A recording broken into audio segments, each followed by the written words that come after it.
what advice do you have for someone who wants to talk to a doctor or a health professional for the first time, or they're coming to this, you know, hoping to get something out of it? What advice would you have for them? If I was in a smaller body, what advice would you give me for this problem? First, someone dismisses you. It's not because you've done anything wrong. It Mm. might just be that you haven't found the one It's yet. so true. And people, I really feel like people, especially people who feel vulnerable, people in larger bodies, people of color, trans people, anyone who's in sort of a minority feels like they're lacking power in the best of situations. And the Western world gives so much power to doctors, and it sort of is, they are kind of like gods, and it's sort of like their word is gospel. And so I think a lot of people, it doesn't even occur to them that they can get a second, third, or fourth opinion. So I think you giving permission and that as sort of an action step, I think that's so powerful. And I mean, obviously, cost is involved, but I feel like if you have the means, then at the end of the day, it is an opinion. They aren't all knowing and all seeing. Doctors don't know everything. And so, yeah, that's really important. Yeah. And I often say to new clients as well, if you don't click with me, that's fine. I can help you find someone else because it's really important that you feel connected to that person. 100%. It's so true. And it's such an important part of treatment, I think, is connecting to your clinicians. And I also think as well, and this is, I mean, maybe we're jumping ahead a little bit too far or getting a little bit on a segue, but I actually found as well it's really important for your clinicians to talk to each other. So if you can possibly find clinicians who work together, or let's say I was referred to a psychiatrist first, and then she recommended my psychologist, and then my psychologist recommended my dietitian. If you can kind of do it that way, I definitely recommend that, because it kind of feels like you've got this little team who are like cheering you on, like even out of your sessions. It's really powerful. Yeah, and to add to that, when you have that team around you, it's gold standard. It's the best way to then recover. Mm. Um, if you want them to be separate, that is a possibility. Yeah. So we don't have to be talking out of session with other professionals. It's completely up to you and what you feel is most helpful. But yes, I'll always be advocating for that team approach. It just works better. Yeah, yeah, great point. Okay, so let's say someone is ready to seek help. What does the process of getting a diagnosis typically involve? How can someone advocate for themselves through this process? How can they empower themselves through the diagnosis process? I do want to say that you don't have to be officially diagnosed to seek help. Right. If that's not something if that's something you're scared of initially, that's fine. You can still seek help from a dietitian, from a psychologist. So I see lots of clients who aren't officially diagnosed. Mm.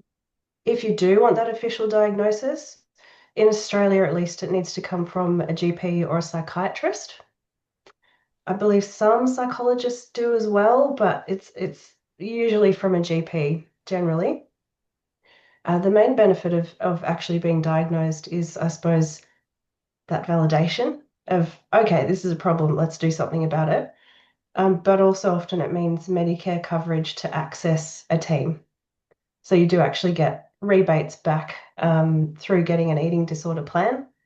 So that's often the main draw card for people. Um, if someone comes to me in a larger body, gets diagnosed with an eating disorder, um, or they haven't quite been diagnosed yet, I often write to the GP or the psychiatrist to advocate Yep. and sort of just talk through the signs and symptoms that I've seen.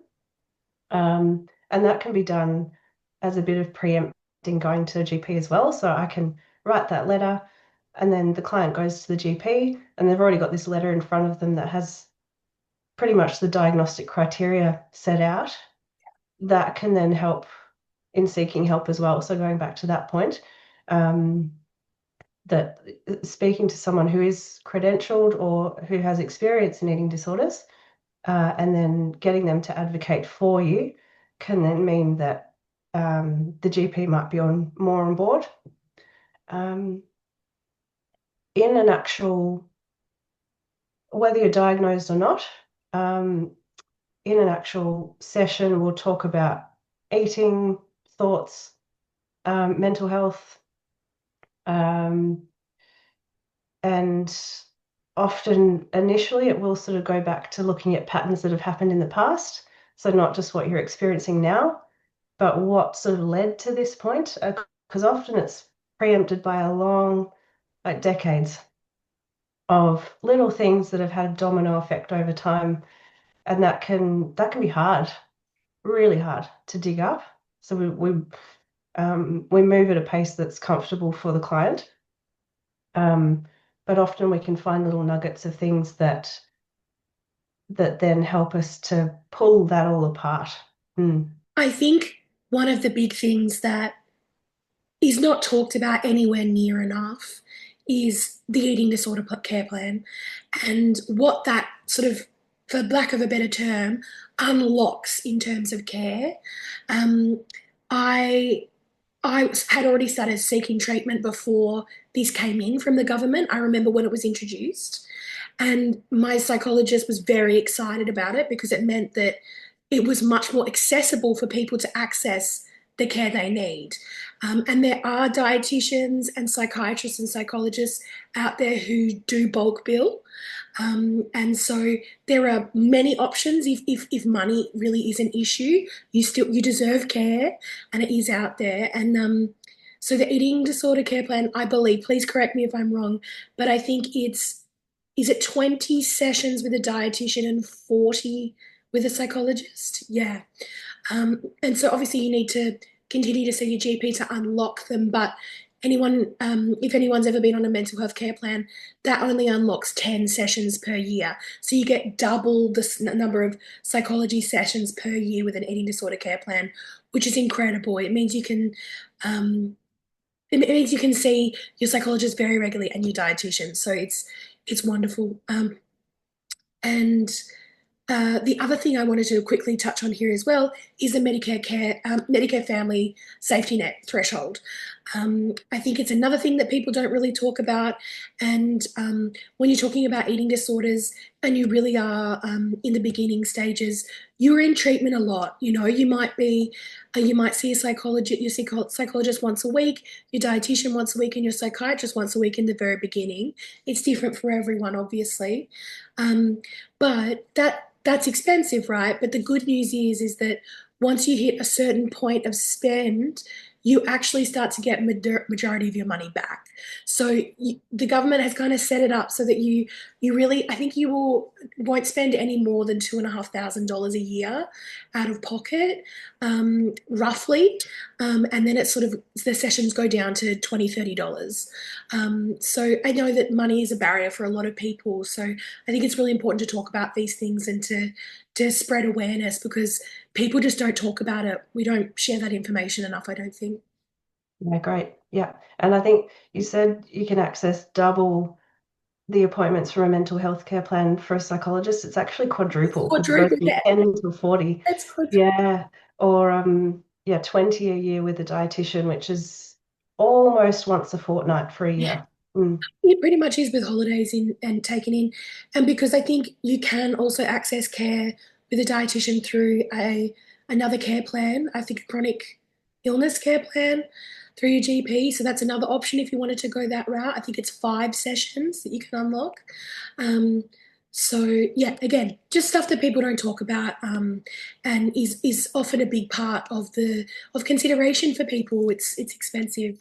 Um, so I think we got sort of backtracking. Let's talk a little bit more about what to do in those instances when you do have a medical appointment with a doctor or a clinician who says you need to lose weight, um, or I won't give you this care until you lose X amount of kilos, which I have faced myself. In fact, I've faced it in the last couple of weeks. Um, and so there's sort of this access denial for people with larger, higher BMIs. Let's not even get into how much we hate BMI. Um, what are some tips for, more tips for, yeah, how to deal with that and what to say, I guess, when a doctor plainly says to you, you just need to lose weight? If a doctor says just lose weight, they're either rushing through, too busy to do go into it in a thorough way, or they've made a really lazy assessment and haven't really, dug deep enough to understand what needs to happen. Because there's often, um, I mean, just losing weight, it's just like saying, "Well, just grow a foot taller, and it'll all be fixed." It's not quite that simple. Yeah. Um, so they're not really focused on the true issues or problems that are often mental health related. Um, beyond that. So again, second opinion, third opinion, or have those really specific questions ready to go with your GP. Um, I think here again, what you said, Holly, about what advice would you give someone in a smaller body, it can really change the dynamic of that conversation. Um, but also hopefully we can use the Jiggle Club directory Yeah. for finding GPs that get it. Yeah. Yeah, thanks for the shout out. I also, just to give ourselves a little tiny plug as well, we actually have some resources which we'll send out as well for, it's a sort of like a one pager on how to take into a doctor's appointment with you, how to talk to a doctor if they're going to say something like this and how to tackle this. It's just a brief, certainly not covering everything, but it's something that you could potentially print out and actually have in your hand when you go in. And as Izzy said, it's great to have, notes and questions written down. But I mean, having said that, it's so scary going into a doctor's office, a lot of the time you come in so prepared and, you have your little note and you're shaking and it's really overwhelming. So also don't feel bad if you can't access that at the time and you don't have capacity because it's really hard to advocate for yourself, especially when you're in a larger body. Um, okay. Let's give ourselves some hope and start talking next steps. Wrapping up, so what's one thing you want people in larger bodies to know if they're struggling with disordered eating, but they feel too scared or ashamed to seek help? I want to say that whatever you're feeling is valid. If you're experiencing it, it's valid. And you deserve to feel better regardless of weight or shape or anything like that. Um, and you're not broken. A lot of people come to me thinking there's something wrong with me. You need to fix me. I just need to get myself out of this. When there's nothing wrong with you, it's often something that really difficult experiences that you've gone through that have led to this moment. And you've done the best that you possibly can to deal with it. Um, another thing too is that when and if you find someone who you feel comfortable sharing these things with, shame can't really survive being shared in a safe space. So if you're sharing that, suddenly the shame just it disappears because if it's something that's been validated, the shame dies and it makes room for confidence to actually approach it and do something about it. So true. Yeah. Um, related to that too, I suppose disordered eating is often with most of my clients, I can find that it comes back to some sort of coping mechanism from some sort of issue or event or things that you went through when you were younger, or um, it can be sparked by one thing that just had a sort of a butterfly effect from there Mm, that led you to coping in the best way you could. mm. Um, and sometimes unraveling that can be really, really hard because it's almost grieving the loss of that coping mechanism to then make room for other things. And that's why it's so important to have someone with you or a team around you that understands that it's not going to be, this is what we do. You do this and it'll all be fixed. It's one big roller coaster where we find a few things that work, we drop again, find a few things that work, drop again, find a few things that work, and you build it up for a while. And it's all of that process is building a different approach for you, and is all a learning experience for you. That's so true. And I think one thing as well that I think I sort of learned is that there's actually nothing wrong with food being a coping mechanism, but you kind of like having one of anything is probably never going to be a really great thing anyway. It's like it's whether you can never have too much. You can there is such a thing as having too much of a good thing. Like, if you existed on carrots, you wouldn't be healthy. And so I think part of the approach is accepting like that food will probably always be there as an option, but I also need to find a bevy of other options that are going to support me and give me the same feeling or whatever I'm seeking from that behavior. Um, and so, yeah, that was a really big part for me personally, finding that it's not saying goodbye to food, it's finding out how to have a relationship with it that isn't solely focused on it as my sort of be all and end all. Yeah, it doesn't become all consuming and the automatic go-to. We Yeah, want to slot a few more things in, not replace it, yeah, but slot a few more things in so that you have that choice. yeah, Mm. absolutely. I think as well, we'll jump into the Q&A in a sec, but I think as well, it really surprised me what treatment was as well. And I think that people don't really talk about it. I sort of thought, because I'd been to dietitians before, and I think a lot of people in larger bodies who have an eating disorder have an previous experience with a non-weight inclusive dietitian, because a lot of us have been larger in our youth. And you go to see a dietitian who is weight inclusive, and it's so different. It's just like a whole different experience. It's like a completely different job, a completely different area of expertise. And so, it's not MyFitnessPal or calorie counting or buying one of those plates with the little, there's it really is true freedom. And I think it's only something you can really experience. I really can understand when you experience it for yourself. And so I think dietitians are so important in this process. Yeah, oh, that's beautiful to hear. And yeah, it's takes a lot of courage if you have had a bad experience with a nutritionist or a dietitian before to then try again. Mm. Yeah, for sure. Awesome. Well, it looks like we've got a question. Edie, did you want to read the question out for us? Um, so we will start with the first question. I'm just going to read it word for word. Q&A question. I'm currently on Manjaro for many reasons, but I'm also about to seek treatment. My doctor actually referred me to you, Izzy. I'm not expecting that, Holly, Yeah, no, for not. an eating disorder. Do you have any advice for juggling the notion of weight loss and seeking treatment? Heart. Mm. Okay, thanks, Belle. Um, I'm guessing you mean seeking treatment for an eating disorder. Yeah, yeah. Yeah, for an eating disorder. Um, I'd be having more discussions with that GP about what they say about medications and what the goal is there. So what we're hoping for that to do, because unfortunately, um, drugs like Monjaro can upset usual body cues as well. So it makes it really hard to then tune into that. But in saying that, um, I'm not in a place where I'm sort of insisting that all my clients don't ever use those drugs. It's not, that's not part of what I do.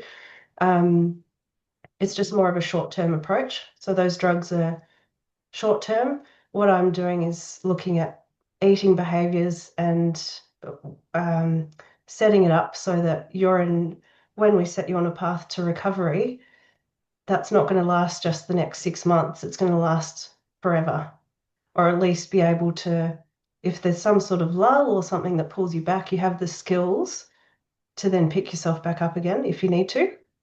Whereas um, the more short-term measures can they can skew things, I suppose. And I'd be asking about what the goal is for them, if it is related to weight loss, or if there is something else there that we're hoping it will help with. Um, but yeah, we can build a plan around that anyway for what does this look like short term? What does this look like long term? Where are we hoping to get to in the end? And what are the little tiny stepping stones in the meantime? So I hope that answers that. It's hard to know without asking a lot more questions. I think, and I'm so glad this question was asked because I think that truly healing from an eating disorder is accepting true body autonomy.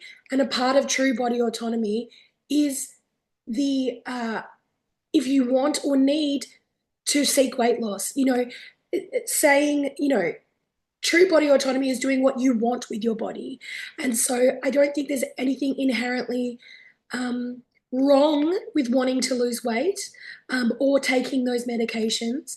I mean, obviously, famously, I'm not a medical professional, but I think, in my opinion, and the way I look at it, especially as a large fat in a much larger plus size body, I'm an Australian size 30. I think that there are different considerations for different sizes and different abilities, and everyone has their own story and their own needs. So it's so personal, it's so individual, and a good practitioner, as Izzy has just said, a good practitioner won't judge you for that. They won't judge you for wanting to seek weight loss, and they also won't judge you for being on one of those medications.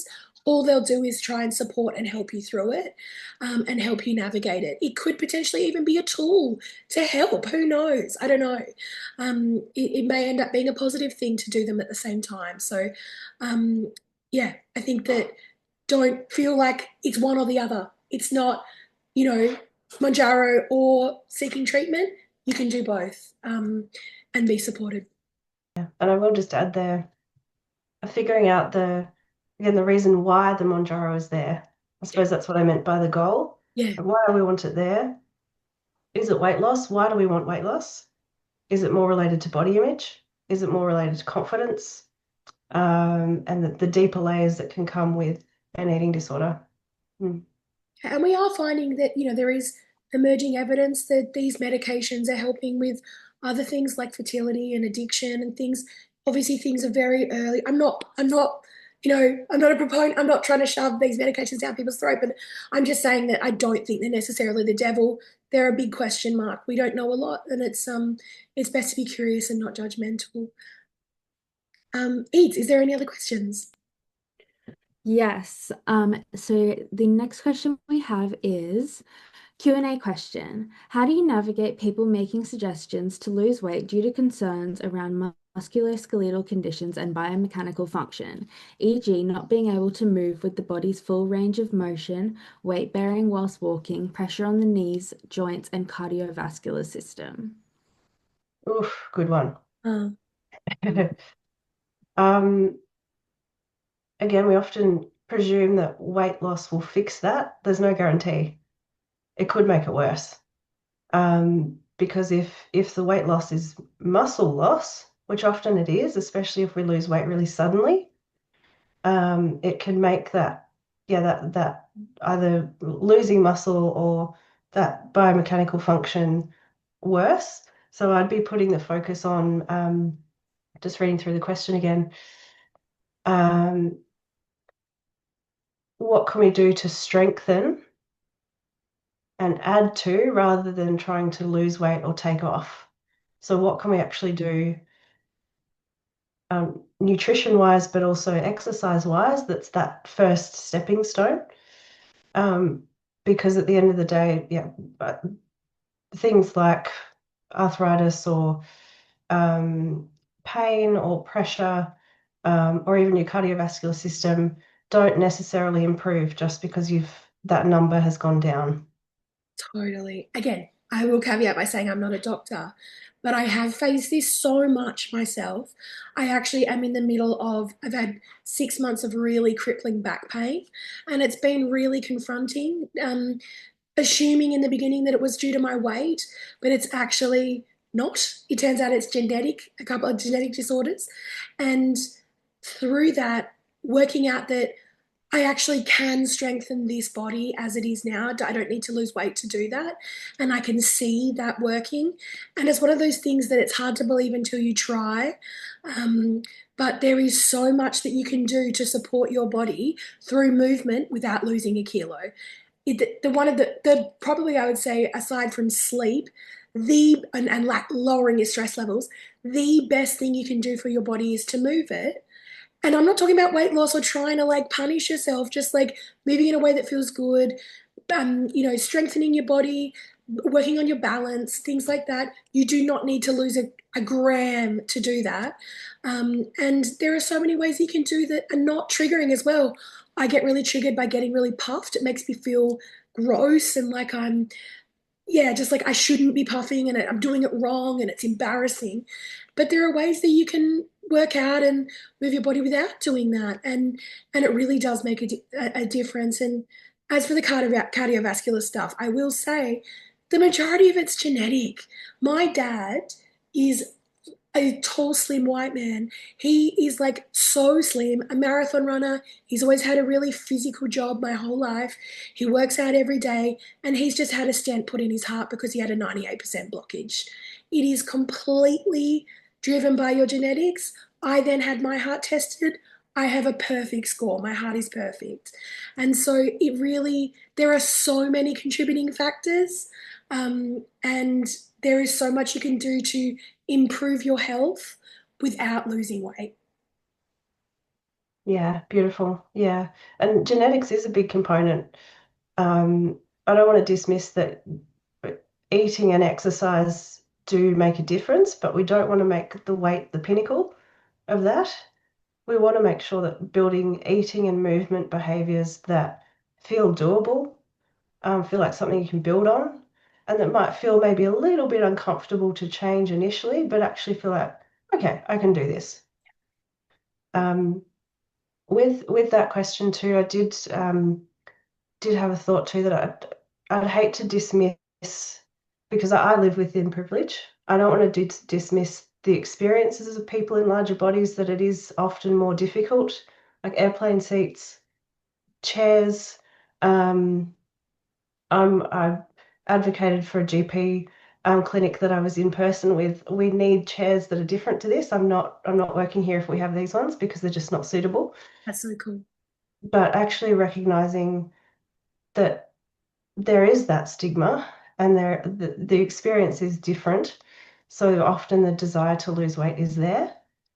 Uh, but having that as the pinnacle of everything doesn't doesn't eventuate to anything healthy at the end of the day. Mm. Yeah, absolutely. It's like we don't want to gaslight ourselves into thinking like you're fine in your body, like there's no prejudice and there's no, that there are very obvious things every day in life that remind us of our bodies. So it's like balancing, like holding space and like recognizing that it's tough, but also acknowledging that like there is still a beautiful life to be had in the body that you have now, and that you can do things, and that there is, I don't want to say improvement, but if there is a concern around a musculoskeletal issue or condition, there are things you can do to improve it without losing weight. Izzy, is there anything that you wanted to say to sort of finish things off? No, I don't think so. No, other than reiterating that these, whatever you're experiencing, whatever you think is weird or just out of this world, that you're broken, or that you're beyond help, couldn't be further from the truth. There's always somewhere to start. I'm not surprised by much anymore. And you could say you stole the moon, and we'll figure out how to go from there. Um, Joe? it's all about where you're at. Okay, where do we go now? Mm. Yeah, that's so beautiful. And I think, I mean, it's hard being someone who's in recovery from an eating disorder, because when I wasn't, it felt impossible. It Mm. felt like I was never going to get here. And so I hope it's helpful to say that recovery is possible and you can get there. And there is the other side where food doesn't rule your life, and binging or purging or any of these behaviors don't rule your life. I hope that's helpful. And yeah, just really hoping that everyone got something out of this, and sending so much love to all of you for even considering thinking about this topic. Even hearing a conversation like this is tough when you're going through that. So really want to acknowledge the bravery for just showing up. Thank you, Izzy, for so generously sharing your time and your expertise. Thank you so much to everyone who came along today and everyone watching the recording. The link will be sent out. Edie is also going to drop some resources and helplines in the chat here so that everyone has that in case they need that today, and it will also be sent via the email if you're watching online.